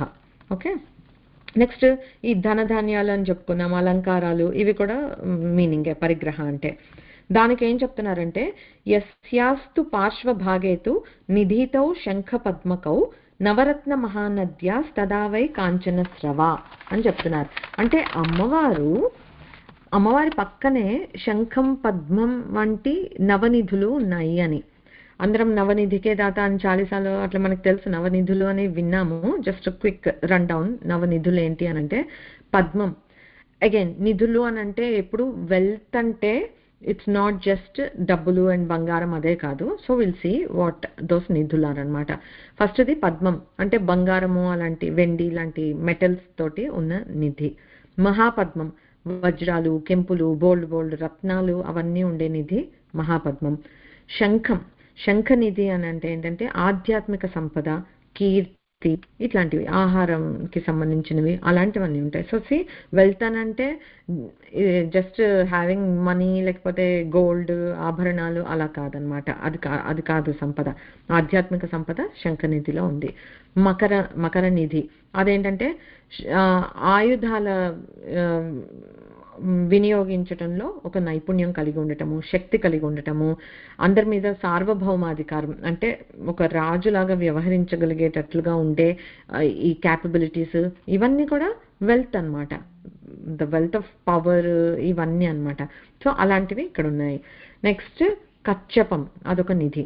దాంట్లో ఏంటంటే దీర్ఘాయుష్యు, మంచి దుస్తువులు, అలంకరణలు, స్థిరత్వంగా ఉండటం ఏదైనా సరే అలాంటివి. ముకుందంలో ఏంటి కళలు, సంగీతము, పాండిత్యము, అల్టిమేట్ గా మోక్షం కూడా ఈ నిధి అన్నమాట. ఈ నిధి కావాలని కోరుకోవాలి మనం. తర్వాత కుందం అంటే జీవనోపాధిని సూచించేది. సో జీవనం సాగాలి అంటే చాలా రకాల ఇది కావాలి మనకి, ఉపాధి ఆసరాలు కావాలి. సో అలాంటి దానికి సంబంధించిన నిధి. నీలం అంటే జ్ఞానం, స్పష్టత, అదొక నిధి. గర్వం అంటే గెలుపు, విజయము, అన్నిట్లో సక్సెస్ఫుల్ గా ఉండటము, సాఫల్యాన్ని పొందటము, అవన్నమాట. సో పద్మం, మహాపద్మం, శంఖం, మకరం, కచ్చపం, ముకుందం, కుందం, నీలం, ఖర్వం, ఇవి నవనిధులు. సో అందులో ఇక్కడ 2 చెప్పి అన్ని అని ఉపమానంగా ఒక 2 చెప్తారు. శంఖ పద్మం వంటి నవనిధులు అమ్మ దగ్గర ఉన్నాయి, అమ్మ కాళ్ళ దగ్గర. ఇంకా అమ్మకి మన వేరే ఇంకొకరి దగ్గర నుంచి కావాల్సింది ఏముంది? సో చూసాం కదా ఈ నిధుల్లో ఏమున్నాయో అన్ని అబండెన్స్ గా అమ్మ దగ్గర ఉన్నాయి. నిధి అంటేనే అబండెన్స్. ఆ అబండెన్స్ గా అన్ని అమ్మవారి దగ్గర ఉంటే అమ్మకి ఇంకా కావాల్సింది ఏముంది? నెక్స్ట్ నవరత్న మహానద్య సదావై కాంచన స్రవ. అక్కడ నదుల్లో అమ్మవారి దగ్గర ఉన్న నదుల్లో బంగారము తర్వాత నవరత్నాలు పారుతున్నాయట. నీళ్ళై అంటే అగైన్ మళ్ళీ ఫ్లో అంటే కంటిన్యూటీ, వస్తూనే ఉంది అబండెంట్ సప్లై. అలాంటి అమ్మవారికి ఇంకొకళ్ళ దగ్గర నుంచి పరిగ్రహించటానికి కోరుకోవటానికి ఏముంటుంది? అందుకని అమ్మ నిష్పరిగ్రహ. అమ్మ ఉండేదే చింతామణి గృహంలో. అంటే చింతామణి అంటే ఏది సంకల్పిస్తే అది ఇచ్చేస్తుంది. కామధేనువు అవన్నీ అమ్మవారి ఇంట్లో ఒక పెట్ లాగా అన్నమాట. అలాంటి అమ్మవారికి ఇంకొకళ్ళ దగ్గర నుంచి వేరే స్వీకరించాల్సిన అవసరం ఏది ఉండదు కనుక అమ్మ నిష్పరిగ్రహ అన్నమాట. మనము ఏం చేస్తుంటాము? మన జీవనం గడవాలి అని అంటే వీ హ్యావ్ టు స్వీకరించకుండా ఉంటాను అని అంటే కూడా నడవదు. చాలా విషయాలు మనం తీసుకుంటూ ఉంటాము, నడుస్తుంటుంది. That's fine. అవసరమైనంత వరకు తీసుకోవటము, that's all not bad. Okay, ఇక్కడ మనం గుర్తుంచుకోవాల్సింది ఏంటి అని అంటే కొన్నిసార్లు మనము ఫిజికల్గా తీసుకోకపోయినా ఎలా చెప్తారనంటే ఏదైనా మనకి నచ్చి దాని మీద మనం మనసు పడ్డాం అనుకో, ఎవరి దగ్గరైనా ఉన్న వస్తువు మీద, దాన్ని కూడా మనసాగృహ్యతే, మనసుతోటి తీసుకున్నట్లుగానే భావిస్తారట. దేవుడి లెక్కల్లో పరిగ్రహించినట్టే. మనం ఫిజికల్గా మనం తీసుకోలేదు, బట్ అలా ఉంటుందన్నమాట. సో ఇప్పుడు ఒక గుడికి వెళ్తాము, ఆ గుడిలో ఇప్పుడు దొంగలు కూడా వస్తుంటారు, గుడికి వెళ్తారు వాళ్ళు కూడా. వాళ్ళ దృష్టి ఎట్లా ఉంటుందంటే దేవుడి విగ్రహాన్ని చూసినప్పుడు ఆ కిరీటమో లేకపోతే బంగారు నగలో చూస్తే పరిగ్రహించాలనిపిస్తుంది, దొంగలించేద్దాము తీసేసుకుందామని అనిపిస్తుంది వాళ్ళకి. దొరికిపోతామని భయపడి తీసుకోరు, కానీ దొరకకపోతే తీసేసుకుంటారు, because their mind is there. Okay, so అలా మనం అంత మరీ అలాగా ఏదో దొంగలించాలి అని అనుకోకపోయినా this is something that we can watch out for. ప్రాక్టికల్గా ఏంటి అనంటే ఎవరి దగ్గరన్నా మనకి లేని ఒక సమ్ వెల్త్, అది టాలెంట్ కావచ్చు, లేకపోతే నిజంగానే ఫిజికల్ వెల్త్ కావచ్చు, మంచి పెద్ద ఇల్లు కట్టుకున్నారు, లేకపోతే బిగ్ పే చెక్ ఉంది, బిగ్ బ్యాంక్ బ్యాలెన్స్ ఉంది, అలాంటివి మనం చూసి ఆశపడి అరే నాకు లేదే వాళ్ళకుంది అని అనుకోవటం కూడా మనస్సుతోటి గ్రహించటమే అని అంటారనమాట. సో అలా మనం ఆశపడకుండా ఉండాలి. అది ఈవెన్ ఇట్ కౌంట్స్ యాజ్ ఆస్తేయం, అంటే స్టీల్ చేసినట్లే. Like we're not stealing it, but మనకి లేని వస్తువు ఇంకొకరి దగ్గర చూసి మనం దాన్ని ఆశపడితే దాన్ని స్టీలింగ్ అని కూడా అంటారు. సో దిస్ రిమైండ్స్ మీ, మనం ఇప్పుడు యోగా చేస్తాం కదా, యోగాలో మనకి అందరికీ యోగా అంటే ఏంటి తెలుసు? ఒక ఆసనాలు, నెక్స్ట్ ఇంకా కొంచెం తెలిస్తే ప్రాణాయామం, ఈ రెండు అందరికీ బాగా తెలిసింది. బట్ యాక్చువల్ యోగా అష్టాంగ యోగా అని విని ఉంటారు కదా. అష్ట అంగాలు ఉన్నాయి, 8 పార్ట్స్గా డివైడ్ చేశారు. ఆ యోగం అనే దాన్ని 8 పార్ట్స్గా డివైడ్ చేశారు. అవి ఏంటంటే యమ, నియమ, ఆసన, ప్రాణాయామ, ప్రత్యాహార, ధారణ, ధ్యాన, సమాధి, 8 అంగాలు. ఓకే, సో యమ నియమాలకు వద్దాం. మళ్ళీ ఫస్ట్ మనకి తెలిసిన దగ్గర మొదలు పెడితే ఆసనాలు తెలుసు మనకి. అంటే మన శరీరం దృఢంగా ఉండాలి, రైట్? ఎక్కడైనా సరే మనకి సనాతన ధర్మంలో ఎప్పుడు ఎక్సర్సైజ్ చేయొద్దు, ఇలా కూర్చుని 24 గంటలు జపమే చేయండి అట్లా చెప్పలేదు. శరీర దృఢత్వం ఈజ్ వెరీ ఇంపార్టెంట్. ఎందుకంటే నువ్వు మళ్ళీ వెళ్ళి ధ్యానంలో కూర్చుని నిజంగా పరమాత్మను చేరుకోగలగాలి అని అంటే నీ బాడీ సపోర్ట్ చేయాలి. అందుకే వృద్ధాప్యానికి పోస్ట్పోన్ చేస్తాము మన పూజలు సాధనలు అని అంటే మఠం వేసుకుని కింద కూర్చోలేము, పూజ చేయలేము, ఇంకేంటి చేసేటప్పుడు. సో యంగ్గా ఉన్నప్పుడే, ఒంట్లో శక్తి ఉన్నప్పుడే మనము we have to focus on మన శరీర దృఢత్వాన్ని కాపాడుకోవడానికి ఆసనాలని చెప్పారు. So that we're all aware of. ప్రాణాయామం శ్వాసని కంట్రోల్ చేసుకోవాలి, శ్వాసపై నియంత్రణ అన్నమాట. మనకేం చెప్తారంటే మనకి లైఫ్ స్పాన్ ఎట్లా రాసి ఉంటుంది అంటే నంబర్ ఆఫ్ బ్రెత్స్ మీద తీసిపెట్టుంటుంది. సో యోగాలో ఈ బ్రెత్ మీద కంట్రోల్ తోటి, ప్రాణాయామం తోటి ఏమవుతుంది అని అంటే డీప్ బ్రెత్ తీసుకోవటం, బ్రెత్ని ఎక్కువసేపు హోల్డ్ చేసుకోవటము, తర్వాత వదలటము. దానివల్ల you're reducing the speed at which you're running towards your ఈ లైఫ్ స్పాన్ ఎండింగ్. అంతే కదా, నెంబర్ ఆఫ్ శ్వాసలు అన్నారనుకో, మనం చిన్న చిన్న శ్వాసలు తీసుకుంటే ఆ కౌంట్ జల్దీ అయిపోతుంది. అందుకని ఆ శ్వాస మీద నియంత్రణ తెచ్చుకోగలుగుతున్నాము అంటే you're prolonging your life span also. Okay. So అది. తర్వాత ప్రత్యాహారం. ఇక్కడ మనం ఇవన్నీ చాలా ఇంపార్టెంట్ అన్నమాట. ఈ ఆసనం ప్రాణాయామం మనకు తెలుసు కనుక if you leave it there, ప్రత్యాహారం అంటే ఏంటంటే you are withdrawing your senses అన్నమాట. మన బాడీని, మన సెన్సెస్‌ని మనం కంట్రోల్ చేసుకుంటున్నాము. So that is very important. తర్వాత ధారణ అంటే ఏకాగ్రత. ఏకాగ్రత లేకుండా మనం అసలు దేని మీదన్నా ఫోకస్ ఎలా చేయగలుగుతాం? మనసు పరిపరి విధాలుగా పోతుంది. సో ఈ ధారణ అంటే ఏంటంటే కాన్సంట్రేషన్ అనేది నేర్పిస్తున్నాం. How is that concentration possible అని అంటే, ఇందాక ఈ ప్రత్యాహారంలో ఎట్లయితే ఈ ఇంద్రియాలని, సెన్సెస్ని కంట్రోల్ చేస్తున్నామో, ఇక్కడ ధారణకు వచ్చేటప్పటికి మనస్సుని కంట్రోల్ చేస్తున్నాం. పరిపరి విధాలుగా పోకుండా ఒక్కటే సద్వస్తువు ఏదైతే నేను ఇస్తున్నానో ఆ పరమాత్మ దాని మీదనే ధ్యానం ఉంచగలిగేటట్లుగా, కాన్సన్ట్రేషన్ ఉంచగలిగేటట్లు, అది ధారణ. ఆ ధారణ వచ్చినప్పుడు ఆటోమేటిక్గా you can go to the next step which is ధ్యానం. అంటే ఏంటి? ఆ స్టేట్లో కాసేపు ఉండగలగటం. ఆ ధారణ చేసిన తర్వాత ఒక పరబ్రహ్మ స్వరూపాన్ని మనం ధారణ చేశాక దాన్ని పట్టుకొని కాసేపు ఉండగలుగుతాం. మళ్ళీ విల్ ఫాల్ బ్యాక్, ఎక్కువసేపు ఉండలేం. అది ధ్యానం అన్నమాట. సో ఆ ధ్యానం ఏంటంటే ఆ మనస్సుని ఆ ధ్యాన వస్తువు మీద మనం లగ్నం చేసి ఉండగలుగుతున్నాము. It will break off at one point. So అది కొంతమందికి depending on where we are in our sadhana, ఈ మెడిటేషన్ అనేది మనము ఫ్యూ మినిట్స్ చేయగలుగుతాము, కొంతమంది ఫ్యూ అవర్స్ చేయగలిగే వాళ్ళని కూడా మనం చూస్తూ ఉంటాం. దానికి నెక్స్ట్ స్టెప్ ఏంటి అంటే సమాధి. ఇది అల్టిమేట్ అన్నమాట. ఎందుకు ఇది అల్టిమేట్ అని అంటే, నువ్వు ఆ సమాధి స్థితిలో ఉండిపోగలవు, లేకపోతే చాలా ఎక్కువసేపు ఉండగలుగుతాం. ఆ సమాధి స్థితి అని అంటే ఏంటి అని అంటే, ఇప్పుడు ధ్యానంలో ఏదైతే మనము ధ్యానం చేస్తున్నామో ఒక వస్తువు మీద ధ్యానం చేస్తున్నాం. సో దెర్ ఈస్ ఆ వస్తువు ఏదైతే ఉందో అది ధ్యాన క్రియ, మనం ధ్యాన, ధ్యాతృ, ధ్యేయ, 3 ధ్యానం అనేది 3 ఉన్నాయి. త్రిపుటి ఉంది అక్కడ. వేరే సమాధికి వచ్చేటప్పటికి నేను ఆ పరమాత్మలో ఏకమైపోయాను. There is no act of doing anything when I have become that. అప్పుడు త్రిపుటి ఏకమైపోయింది అనమాట. అది సమాధి స్థితి. ఆ స్థితిలో ఇప్పుడు పూర్వకాలంలో తపస్సులు చేస్తున్నారు, దేంటి చీమలు ఇది కట్టేశాయి, పుట్టలు కట్టేశాయి, అది పాములు పుట్ట అయిపోయింది. అవన్నీ ఎలా అయిపోయానంటే వాళ్ళు సమాధి స్థితిలో అంతసేపు ఉన్నారంటే వాళ్ళకి ఇంకా మొత్తం బాహ్య ప్రపంచంతో కనెక్షన్ పోయింది. ఎందుకంటే they are united with the పరమాత్మ తత్వం. సో అది సమాధి అన్నమాట. సో ఇవన్నీ ఓకే విన్నాం కదా.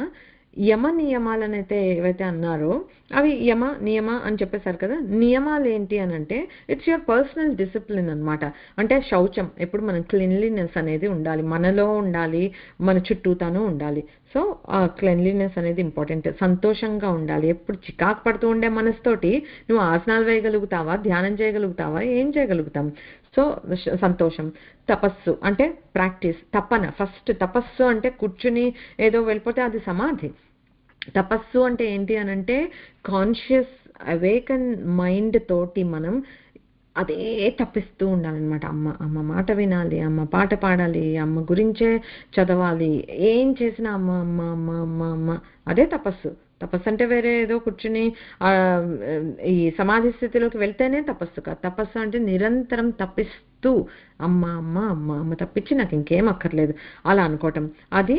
తర్వాత స్వాధ్యాయం వెరీ ఇంపార్టెంట్. నియమాల్లో అంటే నీ పర్సనల్ డిసిప్లిన్లో అలాగ నువ్వు పరతత్వమే ఈ తపస్సుగా అంటే తప్పిస్తూ దాని గురించే నిరంతరం ఆలోచిస్తూ ఎలా ఉన్నావో, సిమిలర్లీ స్వాధ్యాయం అంటే లర్న్ మోర్ అబౌట్ ఇట్. అల్టిమేట్గా జ్ఞానదేవ కైవల్యం. సో జ్ఞానం కోసం స్వాధ్యాయం చేయటం అనేది వెరీ ఇంపార్టెంట్.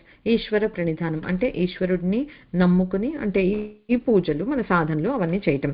సో ఇవన్నీ నియమాలు. Now coming to the actual first one, yama. ఆ యమము అని అంటే ఏంటంటే కొన్ని రెస్ట్రైన్స్ అన్నమాట. అంటే to get us prepared for all of this, and this is the basic thing. Ethical restraints అన్నమాట. అంటే we are constraining our self from doing something. Okay. అవి ఏంటి అంటే అహింస. హింస లేకుండా మనం రిస్ట్రైన్ చేసుకుని బ్రతకాలి. ఓకే. తర్వాత సత్యమే పలకాలి మనం. అంటే అసత్యం పలకకుండా రెస్ట్రైన్ చేసుకుని ఉండాలి మనల్ని మనం. సో ఇవన్నీ మన మీద మనం పెట్టుకునే కంట్రోల్స్ అన్నమాట. అందులో చెప్తారు ఆస్తేయం అంటే నాట్ స్టీలింగ్ అని. నిజంగా ఇప్పుడు మనమందరం ఎవరి నుంచి ఏమీ స్టీల్ చేయం. బట్ ఇందాక చెప్పినట్లు ఎక్కడ ఏదైనా చూసి మనసుతోటి దాన్ని మనం వాళ్ళ పర్మిషన్ లేకుండా మనసుతోటి మనం గ్రహించేస్తే కూడా అది కూడా స్టీలింగ్ కిందనే కౌంట్ అవుతుంది. సో అలా ఎప్పుడైనా ఓ యూ హ్యావ్ ఇట్, చాలా బాగుంది, I'm very happy for you, అంతే. నాకు ఉంటే బాగుండు కదా, మనకుంటే బాగుండు అయితే అమ్మవారు మనకి ఇస్తుంది. ఓకే, అది మనం again everything is bit by bit practice చేస్తూ ఉంటే I will get there some day, but ప్రయత్నం స్టార్ట్ చేయాలి. తర్వాత బ్రహ్మచర్యం పాటించడం అంటే అది కూడా చూడు, అంటే మనం we are restraining our self from some pleasures. So అది బ్రహ్మచర్యం అనమాట. తర్వాత ఇక్కడ వచ్చింది, దీనికోసం నేను ఇదంతా చెప్పాను. అపరిగ్రహం is one part of the yama నియమాల్లో, యమ అనే దాంట్లో ఈ ఎథికల్ రిస్ట్రెంట్స్ లో అపరిగ్రహం అనే వర్డ్ ఒకటి యోగాలో చెప్తారు. And the reason I wanted to say is, ఇక్కడ అపరిగ్రహం అంటే స్వీకరించడం, ఇవన్నీ ఎగ్జాంపుల్స్ తీసుకున్నాం కదా, బట్ ఇట్లా ఈ యోగా దీంట్లో చెప్పే ఎగ్జాంపుల్ ఇంపార్టెంట్ ఫర్ అస్. ఏం చెప్పారు అని అంటే, అపరిగ్రహం అంటే don't hold on to things. Hoarding అనేది మనం చాలా చేస్తాం. ఇది నేను మెమరీస్ అంటాము, లేకపోతే ఇంకోటి అంటాము, but we always cling on to things more than we need to. Okay, అది ఆ హోర్డింగ్ని పరిగ్రహం అని అంటారనమాట. సో అపరిగ్రహం అంటే ఏంటంటే let go of things that you have been holding for ever, let go of feelings you have been holding forever, let go of emotions that you have been holding forever. ఎందుకంటే అవన్నీ hold చేసుకోవటం వల్ల more negativity వస్తుంది తప్పితే మనకి ఇదేమీ రాదు. ఫిజికల్గా చూస్తే కూడా థింగ్స్ అన్నిటిని మనం హోల్డ్ చేస్తూ ఉన్నామంటే ఇంట్లో అంతా వస్తుమయం అయిపోతుంది, ఎంతసేపు సర్దుకుంటున్నట్లుగానే ఉంటుంది. తక్కువ సామాన్లు ఉంటే ఆబ్వియస్గా ఇల్లు క్లీన్గా ఉంటుంది, క్లీన్ చేసుకోవటం ఈజీగా ఉంటుంది. సో అది ఆ అపరిగ్రహం అంటే do not hold on to things, that's very important. మనకి ఎందుకు ఇది అత్యాశ, గ్రీడీనెస్, అమ్మవారికి అలాంటివి ఏమీ లేవు కనుక she never holds on anything, కనుక అమ్మ అపరిగ్రహ. ఓకే, అది ఇంకొక మీనింగ్ చెప్పుకుందాము. గ్రహం అంటే పట్టుకోవటం, అది వన్ ఆఫ్ ద మీనింగ్స్. మనం పాణిగ్రహణం అని వింటాం కదా, అంటే చేతిని పట్టుకోవటం, అలా తద్వారా స్వీకరించడం అనమాట. సో మనమేమి బాగా గ్రహించింది, మనం ఏమిటి, ఎందుకు మనకి పరిగ్రహ స్టేట్లో ఉండిపోయామనంటే ఈ బాడీని బాగా గ్రహించాం. ఇది నేను, ఈ శరీరమే నేను అని బాగా గట్టిగా పట్టుకున్నాం. సో దీనివల్ల అహంకారం, మమకారాలు వస్తాయి. తర్వాత ఈ నేను నాది నుండి వచ్చే పంతాలు, పట్టింపులు, ఒక దృక్పథం అంటే ఒక పాయింట్ ఆఫ్ వ్యూ ఉంటుంది, ఒక బయాస్ ఉంటుంది. ఇట్లాంటి అన్నిటినీ మనం కన్ఫైన్స్ లాగా ఏర్పాటు చేసుకుని మనం పరిగ్రహ స్టేట్లో ఉండిపోతున్నాం. When we remove those confines will also become నిష్పరిగ్రహ. సో ఈ నామంతో అమ్మవారిని మనం జపిస్తే, లేకపోతే పూజ చేస్తే, కాంటెంప్లేట్ చేస్తే ఈ నామం మీద she will also help us become నిష్పరిగ్రహ, ఎందుకంటే అమ్మవారి నిష్పరిగ్రహ కనుక. ఓకే, ఇక్కడ నీరాగా నుండి మొదలు పెట్టుకొని నిష్పరిగ్రహ వరకు, ఓకే, ఈ 28 నామాలు మనం వీటిలో 17 దోషాల గురించి చెప్పుకున్నాము. ఆ 17 దోషాలని అమ్మ ఎలా తీస్తుంది అనేది చెప్పుకున్నాం. ఓకే, సో ఒక క్విక్ రీక్యాప్ చేసుకున్నాం, ఎందుకంటే దోషాలని క్లీన్ చేసుకోవటం is very important for hour Sadhana. Okay, so మనం ఆ దోషాలు ఏంటి అనేది మనం అర్థం చేసుకుంటే will watch out for it. Okay, అందుకని ఒక్కసారి రీక్యాప్ చేద్దాం.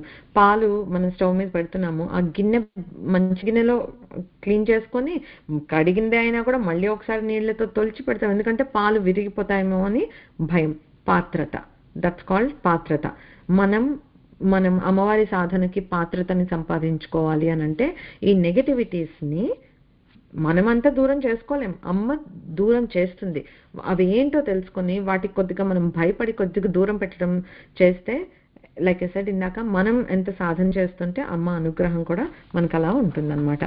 సో నీరాగా రాగమథని అంటే రాగాలని అంటే కోరికల్ని నశింపచేస్తుంది, అది ఒక దోషం రాగం. తర్వాత నిర్మదా మదనాశిని, మదం గర్వం అనేది ఒక దోషం. తర్వాత నిశ్చింత, నీరాగా రాగమథని నిర్మదా మదనాశిని నిశ్చింత. తర్వాత ఈ నిశ్చింత అంటే చింత అంటే ఎటువంటి ఆందోళనలు అలాంటివి ఏమైనా మనకి ఏమైనా వర్రీస్ ఉంటే వాటిని తీసేస్తుంది. అది నిశ్చింత, చింత పోతుంది. అది చింత అనేది ఒక దోషం. తర్వాత నిరహంకార. నిరహంకార అంటే అహంకారం లేకుండా ఉండటం. సో అహంకారం ఉండటం ఈజ్ ఎ దోషం. ఏంటి? ఈగో, నేను అనే అహంకారాన్ని నశింపచేస్తుంది. తర్వాత నిర్మోహ మోహనాశిని, ఆ మోహం అనే దాన్ని తొలగిస్తుంది. ఆ మోహం అది 5th దోషం. అంటే మోహం అంటే ఏంటి? అజ్ఞానం వల్లే వచ్చింది కదా మోహము. ఆ డెల్యూషన్స్ ఏవైతే మనకి ఉన్నాయో, అంటే అజ్ఞానం అంటే అంత శాశ్వతం అని అనుకుంటున్నాం కనుకే ఈ కామము నుండి క్రోధము, మోహము ఇవన్నీ పుట్టుకొచ్చాయి. సో దాన్ని అమ్మ తీసేస్తుంది. నిర్మోహ మోహనాశిని. తర్వాత నిర్మమ మమతాహంత్రి. మమకారం అనేది 6వ దోషం అన్నమాట. నాది, నేను ఎక్కడుందో ఈగో ఆటోమేటిక్గా నాది అనేది వస్తుంది. సో ఈ నాది, నావారు అనే బంధాలని నశింపచేస్తుంది. సో మమకారం అనేది అదొకటి. తర్వాత దోషం పాపం, నిష్పాప. సో పాప, మనం చేసిన పాపాలని తొలగిస్తుంది, మనలో ఉండే పాప చింతనని కూడా తొలగిస్తుంది అనమాట. సో పాపం అనేది ఒక దోషం, దాన్ని తొలగిస్తుంది. తర్వాత నిష్క్రోధ క్రోధ శమని, అంటే క్రోధం అనేది 8th దోషం. అందులో మనలో ఉండే క్రోధ స్వభావాన్ని, క్రోధం అగైన్ మళ్ళీ ఎందుకు వస్తుంది? మనకు కావాల్సింది దొరకకపోతే అగైన్ అన్ని స్టెమ్ అయ్యేది కోరిక నుండే, బట్ ఆ క్రోధ స్వభావాన్ని నశింపచేస్తుంది అనమాట. ఓకే, మనకు కాదులే, మనకు దొరకలేదంటే doesn't belong to me, that's okay అనేటట్టుగా చేస్తుంది. సో క్రోధం అనే దోషాన్ని తొలగిస్తుంది. నెక్స్ట్ నిర్లోభ లోభనాశిని. లోభం అనేది 9వ ఇదనమాట. అంటే లోభం అంటే గ్రీడ్, అత్యాశ. ఆ అత్యాశను తొలగిస్తుంది. తర్వాత నిస్సంశయ, సంశయం అనేది 10th. సందేహాలు, సంశయాలు చెప్పుకున్నాం కదా ఎంత డీటెయిల్డ్గా. ఆ సంశయాలన్నింటినీ తొలగించి జ్ఞానాన్ని ప్రసాదిస్తుంది. తర్వాత భవ, నిర్భవ భవనాశిని. అంటే భవం అంటే మళ్ళీ మళ్ళీ పుట్టటం, దాన్ని తొలగిస్తుంది. ఆ భవం అనేది ఒక దోషం. తర్వాత నిర్వికల్ప అంటే వికల్పం అనేది ఒక దోషం. అంటే డిస్ట్రాక్షన్స్ అని చెప్పుకున్నాం కదా. ఆ సంకల్పం అనేది ఉంటుంది, వికల్పాల వల్ల అది చెదిరిపోతూ ఉంటుంది కదా. ఆ వికల్పాలు లేకుండా, డిస్ట్రాక్షన్స్ అనేవి లేకుండా చూస్తుంది అమ్మవారు. సో ఆ దోషాన్ని తీస్తుంది. తర్వాత నిర్బాధ, నిరాబాధ. నిర్వికల్ప నిరాబాధ. నిరాబాధ అంటే బాధను తొలగిస్తుంది, ఆ బాధ అనేది ఒక దోషం. తర్వాత నిర్భేద, భేదనాశిని. ఓకే, 2. భేదం అంటే ఏంటి? డ్యూయాలిటీ, అన్నిట్లో డ్యూయాలిటీ చూడటం. సో అద్వైత భావాన్ని అమ్మ తీసేస్తుంది. తర్వాత అద్వైత భావం చూడటమే ఒక దోషం కనుక భేదం ఒక దోషం. తర్వాత నిర్నాశ మృత్యుమథని. ఓకే, ఇప్పుడు చెప్పుకున్న నామాలు. అంటే నాశనం అనేది తీసేస్తుంది. నాశనం అంటే ఏంటి? మృత్యువుని తీసేయటం. మృత్యువు ఉంటే మనకి నాశనం ఉంది ఈ దేహానికి, మృత్యువు లేదు, మృత్యుని తొలగించి నాశనం అనేది లేకుండా అమృతమయంగా చేస్తుంది. సో అది మృత్యుని, మృత్యు భయాన్ని తొలగిస్తుంది. ఆ నాశం అనేది ఒక దోషం. తర్వాత నిష్క్రియ అంటే కర్మ బంధాలని దూరం చేస్తుంది. ఆ కర్మలు చేసేయటం కర్తృత్వ భావంతో దాంట్లో అలాగా ఎంటాంగిల్ అయిపోతూ ఉండటం, అదొక దోషం. ఆ దోషాన్ని తీసేస్తుంది. నిష్పరిగ్రహ. ఆ తర్వాత పరిగ్రహ అంటే ఇలా వేరే వాళ్ళ మీద ఆధారపడి ఉండి స్వీకరిస్తూ ఉండటము, అలాంటి దోషాన్ని తీస్తున్న. పొసెసివ్నెస్ని, హోల్డ్ చేయటం థింగ్స్, ఆ పొసెసివ్నెస్ని కూడా తీసేస్తుంది అనమాట. సో అది 17 దోషాలు. రాగం, మదం, అహంకారం, చింత, మోహం, మమకారం, పాపం, క్రోధం, లోభం, సంశయం, భవం, వికల్పం, బాధ, భేదము, నాశము, కర్మబంధం, పరిగ్రహం. ఇవి 17 దోషాలు. ఈ 17 దోషాలని తొలగించే నామాలు ఈ 28 మనం ఇప్పటివరకు చెప్పుకున్నాం అన్నమాట. అదే కాకుండా నేను మీకు చెప్పాను కదా చాలాసార్లు, అగైన్ వీటిని డీకోడ్ చేసి ఎక్స్ప్లెయిన్ చేయగలిగేంత నాలెడ్జ్ నాకు లేదు. కానీ ఏమంటారంటే ఇప్పుడు మనం చెప్పుకున్న ఈ నామాల్లో, నేను చెప్తాను ఆ నామాలు ఏంటో, ఏకాదశ రుద్రశక్తి ఉంది అని అంటారు. నామం చూస్తే ఇప్పుడు మీనింగ్ మనం చెప్పుకున్నాం. సో ఫర్ ఎగ్జాంపుల్ నీరాగ అనే నామంలో ఒక రుద్రశక్తి ఉంది అని అంటున్నారు. మనకి దట్స్ బియాండ్ అవర్ కాంప్రహెన్షన్. మనకి మీనింగ్ చెప్పుకున్నాము, అర్థమైంది, అక్కడి వరకు మన బుద్ధి తీసుకెళ్తోంది.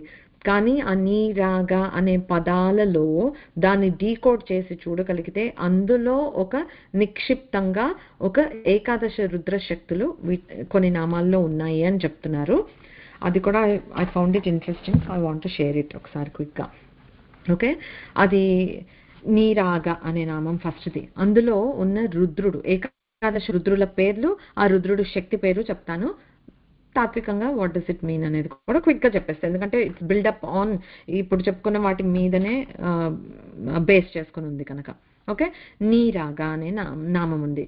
ఇందులో కపాలి అనే రుద్రుడు, ధీదేవి అనే రుద్రశక్తి ఉన్నాయట. అంటే రాగాల్ని తీసేస్తున్నానంటే ఆ కోరిక, ఇప్పుడు మనము రాగం తీసేస్తుంది అని చెప్పుకున్నాం కదా, మీనింగ్ తీసి ఏమిస్తుంది అనేది ఇప్పుడు చెప్పుకుందాం కొంచెం. సో ఈ ధీదేవి అనే రుద్రశక్తి ఏమిస్తుంది అని అంటే కోరికలు లేకుండా నిర్మలంగా హాయిగా ప్రశాంతంగా కంటెంట్మెంట్ అనేది ఇస్తుంది అనమాట. రాగమథని అనే నామంలో పింగళ అనే రుద్రుడు, వృత్తి అనే రుద్రశక్తి ఉన్నాయి. అంటే మన మనోవృత్తుల్లో ఉండే రాగాల్ని తొలగిస్తాయట. ఈ రాగమథని అనే దాంట్లో ఉన్న ఈ రుద్రశక్తి ఏం చేస్తుందంటే, ఓకే మనకి ఇప్పుడు కాన్షియస్ మైండ్లో మనకి ఓకే రాగాలు కోరికలు అవి తీసేస్తారు, బట్ మనకి ఇంప్రెషన్స్ అయిపోయి సంస్కారాలు ఎన్నో జన్మల నుంచి వచ్చేవి కొన్ని ఉంటాయి. Like you are naturally drawn towards something ఈ జన్మలో. అది నువ్వు ముందెప్పుడు చూసుండవు, విని ఉండవు, but somehow you like it. ఎందుకు అనంటే అది ఎప్పుడో జన్మలో ఉండే సంస్కారము, వాసనలు, వాటి బట్టి అనమాట. అలాంటి వాటిలో ఉండే కోరికల్ని కూడా, ఆ కోరిక క్షయం అయిపోవాలి కదా, సో అది చేసే రుద్రశక్తి వృత్తి అనే శక్తి ఈ రాగమథని అనే నామంలో ఉందట. తర్వాత నిర్మద అనే నామం, ఇందులో ఉన్న రుద్రుడు పేరు భీముడు, రుద్రశక్తి పేరు ఉషన. ఓకే, ఈ ఉషన అనే రుద్రశక్తి ఏం చేస్తుందంటే మన ప్రాణశక్తి ద్వారా గర్వాన్ని అణిచేస్తుందట. అంటే ఆ గర్వాన్ని మదాన్ని నిర్మూలించి మనల్ని క్లీనర్ సోల్ చేస్తారనమాట. మదనాశిని అనేది నెక్స్ట్ది, 4వది. ఇక్కడ రుద్రుడి పేరు విరూపాక్ష, రుద్రశక్తి పేరు ఉమ. ఈ శక్తి ఏం చేస్తుందంటే దివ్య దృష్టితోటి మన అహంకారాన్ని నశింపచేస్తారట. నిశ్చింత అనేది నెక్స్ట్ నామము. విలోహితుడు అనే రుద్రుడికి నియుత అనే రుద్రశక్తి, వీళ్ళు అగ్నిలాగా ఏకాగ్రతతోటి చింతలన్నింటినీ దహించి వేస్తారట. నిరహంకార అనే నామంలో శాస్త అనే రుద్రుడు, సర్పి అనే రుద్రశక్తి ఉన్నారట. ఆ శక్తి ఏం చేస్తుంది అంటే నేను అనే భావన లేకుండా మనకి హెల్ప్ చేస్తుందట. తర్వాత నిర్మోహ అనే నామంలో అజైకపాత్ అనే రుద్రుడు, ఇళ అనే రుద్రశక్తి, అంటే జ్ఞానంతో మోహాన్ని జయించగలిగేటట్లుగా చేస్తారట. మోహనాశిని అనే నామంలో అహిర్బుజ్ఞ అనే ఒక రుద్రుడు, అంబిక అనే రుద్రశక్తి, వీళ్ళు ఏంటంటే కుండలిని శక్తితోటి మనలో ఉండే అజ్ఞానాన్ని తొలగించడానికి హెల్ప్ చేస్తారట. తర్వాత నిర్మమ, ఇక్కడ రుద్రుడి పేరు శంభు, రుద్రశక్తి పేరు ఐరావతి, నాది అనే మమకారాన్ని ఇచ్చేస్తారు, నిర్మమ కదా. తర్వాత మమతాహంత్రి అనే నామంలో చండ అనే రుద్రుడు, సుధ లేదా స్వధ అనే రుద్రశక్తి ఏం చేస్తారంటే సంసారంతో ఉండే మమకారాన్ని, ఈ నిర్మమాలో నేను అంటే నా బాడీ తోటి ఉండే మమకారం, ఇప్పుడు వాళ్ళు అని చుట్టూతా ఉండే వాటితోటి కూడా మనం ఏర్పరచుకునే మమకారాన్ని ఖండించి అమృతత్వాన్ని ఇస్తారు అని. లాస్ట్ది నిష్పరిగ్రహలో భవ అనే రుద్రుడు, దీక్ష అనే రుద్రశక్తి, దేనిని ఆశించకుండా ఇంకా మనం పరిపూర్ణమైన ముక్తిని ప్రసాదించే శక్తి అన్నమాట. జ్ఞాన దీక్షని ఇస్తారు. సో బేసిక్గా ఇవి ఎందుకు నేను చెప్పదలుచుకున్నాను అని అంటే, లలితా సహస్రనామం కానీ ఇలా అంటే ఇవి కూడా అపౌరుషేయాలు కదా. పురుషులు అంటే మానవులు, మనుషులు ఇచ్చింది కాదు, అమ్మవారి శక్తులే, వాగ్దేవతలే ఇచ్చిన స్తోత్రం. అంటే అందులో ఒక్కొక్క నామములో నిబిడీకృతంగా ఉండే శక్తులు మన అంచనాలకు కూడా సాధ్యం కాదు. What we can understand is, ఇందాక మనం చెప్పినట్లు మనకి ఇంటెలెక్ట్ కొంచెం ఎక్స్ప్లెయిన్ చేస్తే ఒక నీ రాగమథని నాకు అర్థమైంది, అందులో రాగాన్ని మధింపచేసే శక్తి ఉంది అంటే మనకు అర్థమవుతోంది. కానీ ఇక్కడ వచ్చి ఒక నామంలో, నీరాగా అనే నామంలో ఉన్న రుద్రుడు, రుద్రశక్తి అని అంటే అది మనం శాస్త్రవాక్యంగా, గురువాక్యంగా గ్రహించి దాన్ని నమ్మి ఏం చేయాలి అని అంటే I don't even expect that మనకి రుద్రుడు రుద్రశక్తులు అక్కర్లే, గుర్తుండక్కర్లా. ఈ నామాల్లో శక్తి ఉందట, నామం జపించటం వల్లనే ఒక శక్తి ఉందిట, మీనింగ్ కూడా తెలుసుకొని మనం చేస్తున్నాం అంటే డబుల్ ద ఎఫెక్ట్ ఉండి తీరుతుంది అనే ఒక నమ్మకాన్ని పెట్టుకొని మనం చేయడం కోసం కొంచెం ఎక్కువ విడమర్చి చెప్పినట్టు అనిపించిన where it is apt and giving that information, that way మనకి ఇది మైండ్లో మొత్తం గుర్తుండకపోవచ్చు. ఓ ఇలా నామాల్లో ఉంది, సో ఈ నామాలు చదువుకుంటే మనకి మెయిన్ నెంబర్ 1 మనలో ఈ దోషాలు తొలగిపోతాయి, ఒకవేళ లేవనుకో ఇక మీద రాకుండా చేస్తాయి. ఎందుకంటే మనం మనుషులం, రకరకాల సిచ్యుయేషన్స్లో ఉంటాం, ఎప్పుడు ఏ బ్యాడ్ క్వాలిటీ మనలో రావచ్చో మనకే తెలియదు. సో అవి రాకుండా ఉన్నవి పోయేటట్లుగా అమ్మ గ్రహిస్తుంది. That's really good. అది ఈ నామాలు ఉచ్చరించటంలోనే ఆ శక్తి ఉంది. So do it more often. ఇంత విజ్ఞానం అనేది ఉందన్నమాట మనకి. అది గ్రహించుకుని ఎలా చెప్తారంటే, ఇప్పుడు ఈ నామాల్ని ఒక్కొక్కటి సంపుటీకరణం లాగా చేసుకొని, లేకపోతే ఒకటే నామం తీసుకొని ఓం శ్రీ నీరాగాయే నమః, నీరాగాయే నమః, నాకు కోరికలు ఎక్కువైపోతున్నాయి, నేను దీని నుంచి బయటపడాలి అని నాకు అనిపించింది అనుకో, నాకు తెలుసు ఇప్పుడు నీరాగా రాగమథని ఈ నామాల్లో ఆ శక్తి ఉంది అని. I will do that. నాకు అర్థమైతే నాలో ఏ దోషం ఉంది అనేది మనకి తెలిస్తే చక్కగా ఆ నామం తీసుకుని అదొక్క నామాన్ని మనం జపించుకుంటూ ఉండొచ్చు. ఓకే, లేదు రోజు లలితా సహస్రనామం పారాయణ చేసుకుంటాం, మనకు అన్నీ కావాలి అంటే ఇదొకటి పోగొట్టడమే కాదు తల్లి, ఇవన్నీ పోగొట్టాలి నాలో ఈ దోషాలన్నీ, హాయిగా అన్నీ చదువుకుందాం. Okay, so that is why I wanted to share అనమాట. సో ఇప్పుడు ఈ నామాల్లో మనం ఇప్పటివరకు చెప్పుకున్న వాటిలో 17 రకాల దోషాలని తొలగించగలిగే శక్తి అమ్మకి ఎలా ఉంది అనేది మనకి చెప్పారు. So that's all good. ఇప్పుడు మనము ఇఫ్ యూ రికాల్ భవానీ భావనాగమ్య నామం నుండి మొదలు పెట్టుకొని, అంతకుముందు అగైన్ మళ్ళీ నేను వెళ్ళి చెప్పట్లు మళ్ళీ సాకారం నుంచి మొదలు పెట్టాము, తర్వాత నెమ్మదిగా ఈ కుండలిని శక్తిగా ఎలా ఉంది, మంత్రమయంగా ఎలా ఉంది, ఆకారమే లేని నిర్గుణ స్వరూపంగా ఎలా ఉంది అన్ని చెప్పుకున్నాము. తర్వాత శాంభవి విద్య అనేది చెప్పుకున్నాం. ఎక్కడ భవానీ భావనాగమ్య నుండి శాతోదరి శాంతిమతి అనే నామాల వరకు మనము శాంభవి విద్య గురించి చెప్పుకున్నాం ఆ నామాల్లో. ఓకే, అయితే ఇప్పుడు ఈ తర్వాత నుంచి స్టార్ట్ అవ్వబోయే నామాలు ఏమున్నాయి, నిస్తుల నుండి సమానాధిక వర్జిత, అంటే నిస్తుల, నీలచికుర, నిరపాయ, నిరత్యయ, దుర్లభ, దుర్గమ, దుర్గా, దుఃఖహంత్రి, సుఖప్రద, దుష్టదూర, దురాచారశమని, దోషవర్జిత, సర్వజ్ఞ, సాంద్రకరుణ, సమానాధిక వర్జిత. 15 నామాలు. మళ్ళీ ఇదొక గుత్తి అనమాట. ఎట్లయితే భవానీ భావనాగమ్య నుండి శాతోదరి శాంతిమతి వరకు ఒక శాంభవి విద్యని చెప్పాయో, అలాగా ఇక్కడ నిస్తుల నుండి సమానాధిక వర్జిత వరకు రాబోయే 15 నామాలు మనకి అమ్మవారి ఏంటి భవానీ విద్య ని చెప్తారు. అంటే నో డిఫరెంట్ ఫ్రమ్ శాంభవి విద్య కూడా. సో భవానీ విద్య అని అంటారనమాట ఈ 15 నామాల్ని. సో ఈ 15 నామాల్లో చెప్పబడిగేది అండ్ మనకు అందరికీ ఎంతో ఇష్టమైన దుర్గా అమ్మవారి నామం కూడా వస్తుంది. I can't wait to get to that నామం ఆల్రెడీ, బట్ ఇంకా ఒక చిన్న జర్నీ ఉంది దానికి వచ్చే వరకు. బట్ దుర్గా అనే మనకి అందరికీ చాలా ఇష్టమైన దుర్గతి నాశిని అయిన దుర్గా అమ్మవారి నామం కూడా ఈ గుత్తిలో ఉందన్నమాట. సో ఈ భవానీ విద్య అనేది నెక్స్ట్ సెషన్ నుంచి మనం స్టార్ట్ చేద్దాము. అప్పటి వరకు will conclude the class today. ఓం పూర్ణమదః పూర్ణమిదం పూర్ణాత్ పూర్ణముదచ్యతే పూర్ణస్య పూర్ణమాదాయ పూర్ణమేవావశిష్యతే. ఓం శాంతి శాంతి శాంతి. హరి ఓం శ్రీ గురుభ్యో నమః. హరి ఓం. శ్రీమాత్రే నమః.